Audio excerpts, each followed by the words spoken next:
Hello ladies and gentleman. இந்த Pondicherry issue பற்றி நான் பேசலாமா வேணாமான்னு யோசித்தேன். பிகாஸ் ரீச்சுக்காக நான் வந்து பேசுகிறேன் அப்படின்னு நினச்சிடுவாங்கன்னு ஒரு பயம். பட் அது இல்லை, நம்ம பேச வேண்டிய கட்டாயத்தில் இருக்கோம். இந்தியாவில் 2019 to 2024 வரைக்கும் கிட்டத்தட்ட 13,13,000 கேர்ள்ஸ் வந்து காணாமல் போயிருக்காங்க. அவங்களுடைய பேரண்ட்ஸ் எவ்வளோ கஷ்டப்பட்டிருப்பாங்க. ஸோ இந்த ஆர்த்தி பாப்பாவுக்கு நடந்த மாதிரி அந்த 13,13,000 கேர்ள்ஸுக்கு நடந்திருக்காது அப்படின்னு என்ன நிச்சயம்? ஸோ இங்கே வந்து போக்சோ இருக்குது, ஓகே, ஒத்துக்கிறேன். பட் இந்த அரப் கண்ட்ரியில் சவுதி அரேபியாவில் அங்கே இருக்கிற மாதிரி ஏன் சட்டம் வந்து கடுமையாக இல்லை அப்படின்றது தான் என்னுடைய கேள்வி. பிகாஸ் இப்போ இந்த பாண்டிச்சேரி இஷ்யூ நடந்திருக்கு. அதுக்கப்புறம் நேற்று ஒரு வாத்தியார் ஒரு சின்ன பொண்ணை வந்து செக்ஸ் டார்ச்சர் பண்ணியிருக்கான். வாத்தியாரே எப்படி இருந்தால் ஸ்டூடெண்ட் எப்படி இருப்பான்? ஏன்னா ஆல்ரெடி இஷ்யூ போயிட்டுருக்கு, அதை பார்த்து கூட பயம் இல்லை. இதனால தான் அந்த சட்டம் வந்து கடுமையாக இருக்கணும் அப்படின்னு என்னுடைய ஒப்பீனியன். வாரத்துக்கு 2 இஷ்யூ இந்த மாதிரி நடந்துகிட்ருக்கு. இன்றைக்கி கூட புதுக்கோட்டை அந்த சைடில் வந்து ஒரு இஷ்யூ இந்த மாதிரி நடந்திருக்கு. ஸோ அந்த பொள்ளாச்சி சம்பவம் அன்றைக்கி ஜெயிலில் போட்டாங்க இல்லையா குற்றவாளிங்களை. வெளியே வரும்போது அயன் பண்ண ஷர்ட்டு போட்டு வரான். வெளியே வரும்போது நல்லா மேக்கப் பண்ணிவிட்டு வரா மாதிரி வரான். வெளியே வரும்போது என்ன சட்டம் பெருசாக இருக்குது புரியல. ஜெயிலில் போட்டு சாப்பாடு கொடுத்து நல்லா சொகுசாக இருந்துட்டு வெளியே வரா மாதிரி இருக்குது. ஸோ இதை பற்றிலாம் நம்ம அப்புறம் பேசுவோம். நான் பேசணுன்னா பேசிகிட்டே போகலாம். சரி, இந்த இஷ்யூக்கு வருவோம். பாண்டிச்சேரியில் முத்தியால்பேட் அருகே சோலை நகர் பாடசாலை ஸ்ட்ரீட்டில் வந்து நாராயணன் மைத்திலி தம்பதிக்கு வந்து 2 குழந்தைங்க, பெண் குழந்தைங்க. சின்ன பொண்ணு ஆர்த்தி 5th கிரேட் படித்தாங்க. 5th grade 9 years old girl. So அப்பா வந்து ஆட்டோ டிரைவர்ன்றதுனால டெய்லி வந்து கூட்டிகிட்டு வரது ஸ்கூலுக்கு அந்த மாதிரி சேஃபாக தான் இருந்திருக்காங்க. சாட்டர்டே லீவுன்றதுனால அந்த பாப்பா வெளியே வந்து விளையாடி இருக்குது. அப்போது அந்த பையன் 19 years old கருணாசன் ஒரு பையன் வந்து ஆசைவார்த்தை சொல்லி கூட்டிகிட்டு போயிருக்கான் மொட்டை மாடிக்கு. அந்த இடத்துல வந்து அவன் ட்ரை பண்ணியிருக்கான். அந்த இடத்துல வந்து 54 வயசு ஒரு ஆள் வந்து வந்திருக்கான் அந்த இடத்துக்கு. விவேகானந்தன் பேரை பாருங்கள், ஒழுக்கத்துக்கு பேர் போன பேர் விவேகானந்தன். ஆனால் இவன் பண்ணியிருக்கிற வேலை சொல்ல முடியாது வாயில்.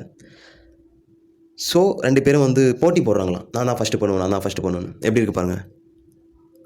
பண்ண ட்ரை பண்ணும்போது அந்த பாப்பா வந்து கத்திருக்கு. அப்போ அடித்து முடிச்சுட்டு கையை காலை கட்டி கொன்று சாக்கு பையில் போட்டு அந்த கனலில் கால்வாயில் போட்டிருக்கானுங்க. போலீஸ் வந்து கேட்கும்போது ஆக்சுவலி ஹெல்ப் பண்ணுற மாதிரியே நடிக்கிறானுங்களாம். இவனுங்க கூட இன்னும் 3 பசங்க, மைனர் பசங்க, 19 years old பசங்க வந்து இருந்தாங்க அப்படின்னு சொல்கிறாங்க. ஸோ போலீஸ் கேட்கும்போது அப்படியே ஹெல்ப் பண்ணுற மாதிரி அவங்க பின்னாடி தான் இருந்திருக்காங்க. போலீஸ் பின்னாடி தான் அந்த பசங்களாம் இருந்திருக்காங்க.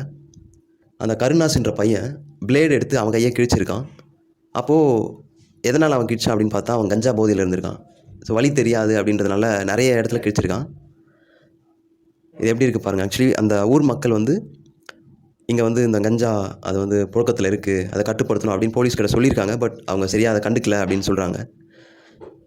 அந்த பாப்பாவை அந்த சாக்குப்பையிலேருந்து எடுத்து பார்க்கும்போது எல்லாருமே வந்து ஆக்ரோஷமாகிட்டாங்க.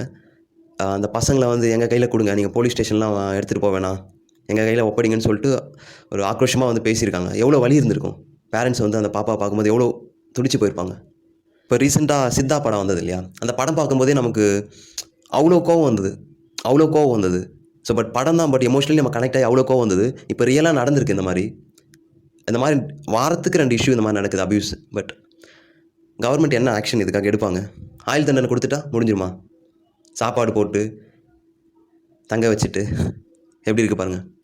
பேரண்ட்ஸ் வந்து தன்னுடைய பெண் குழந்தைங்களுக்கு குட் டச், பேட் டச் இதெல்லாம் சொல்லித்தரணும். ஆண் குழந்தைங்களுக்கு பெண்களை எப்படி பார்க்கணும் அப்படின்னு சொல்லித்தரணும். பிகாஸ் பசங்க வந்து அவங்க வீட்டில் இருக்கிற பெண்களை தவிர மற்ற பெண்கள் எல்லாருமே ஒரு ஆப்ஜெக்டாக தான் பார்க்குறாங்க, ஒரு பொருளாக தான் பார்க்குறாங்க.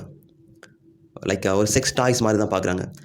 ஆக்சுவலி அது மாறணும். அது பேரண்ட்ஸ் தான் சொல்லித்தரணும். கேர்ள்ஸ் வந்து இப்படி தான் பார்க்கணும், அவங்கள ஒரு உயிர், யாருமே உயிராக பார்க்குறதே கிடையாது. இப்போது நம்ம எவ்வளவோ பேசுவோம், பட் நிறைய பேர் வந்து கேர்ள்ஸை வந்து கேவலமாக பேசிட்டு அவள் அப்படி இவ இப்படி இந்த மாதிரி தான் பேசிகிட்டு இருக்காங்க. ஸோ எல்லாருக்குள்ளேயுமே அந்த புத்தி இருக்குது. அது டோட்டலாக மாறணும். ஆக்சுவலி அது வந்து பேரண்ட்ஸ் தான் சொல்லித்தரணும். குழந்தையாக இருக்கும்போதே ஆண் பசங்களுக்கு வந்து பெண்களை இப்படி தான் பார்க்கணும், அவங்க ஒரு உயிராக மதிக்கணும். ஏன்னா ஆப்ஜெக்டாக பார்க்குறாங்க. ஸோ அதை தான் நான் சொல்ல விரும்புகிறேன்.